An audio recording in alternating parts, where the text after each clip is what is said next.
Okay, so this last thing here, I actually misnumbered the previous one, is this whole notion that we've got a student achievement on a 4-point scale, right, where 4 is high and 1 is low, and we got teacher evaluation on a 4-point scale. So wouldn't it seem logical that there would be a linear correlation between teaching skill and student achievement?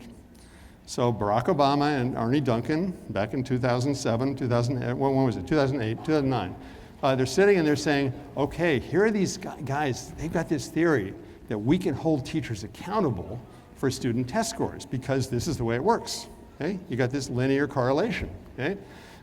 So here's this vicious cartoon, check this out.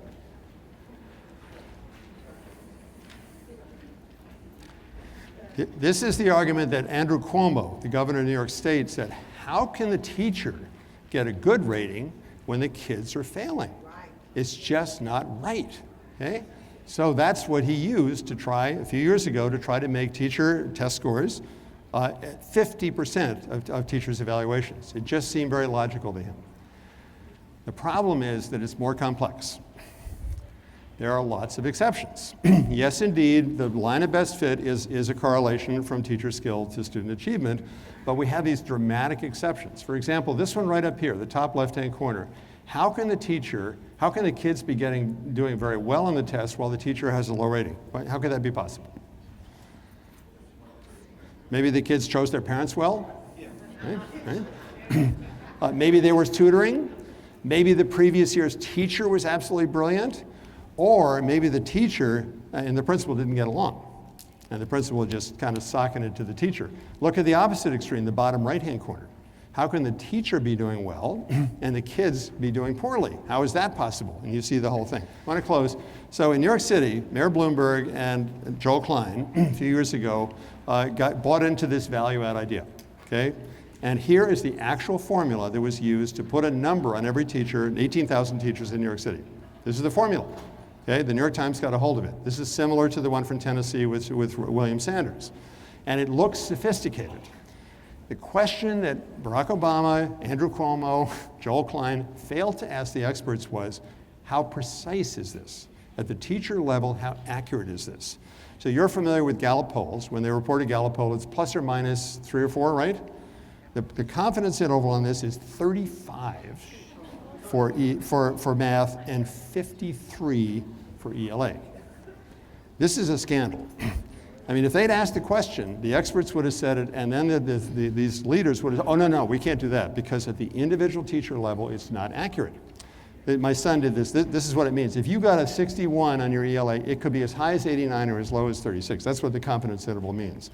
They are scandalously inaccurate at the individual teacher level. So we'll close with this here. So again, to a politician, to a state superintendent, to a governor, it seems logical that you would use test scores to, and yes, of course, some teachers are more effective than others. And value add is slightly better than the traditional teacher evaluation because the old one is so bad.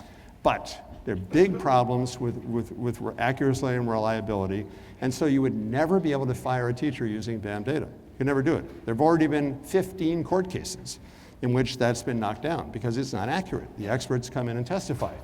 And also, it gives no data for improving instruction. It doesn't help improve instruction. It's just a number. So the value add will never improve teaching, and there will be some individual teachers who are harmed, collateral damage. I don't know if you know the story of Pascale Mauclair, 6th grade teacher in New York City. She was branded by the VAM data as the worst teacher in New York City.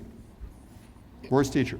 So then the reporters went to the school, and it turns out she's a terrific 6th grade teacher with a bilingual class with high turnover, and the data got her completely wrong. So this is what happens when you use fraudulent, and you probably know the American Statistical Association, AERA, every respectable academic who studies this has now said, don't use VAM data. It's too inaccurate at the individual teacher. It's interesting for a professor, okay? So these are the things, you got your notes on this. So, but can't student learning be part of the equation? And I actually say yes.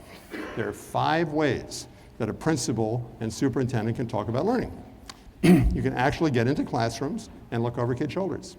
You can talk to the teacher afterward. How's it going? How come these 3 kids are so confused? Have you tried this? You can look at test data, interim test data. And you can get teacher teams to take responsibility for a pre-test at the beginning of the year, a post-test, and present the principal with their group's progress over time.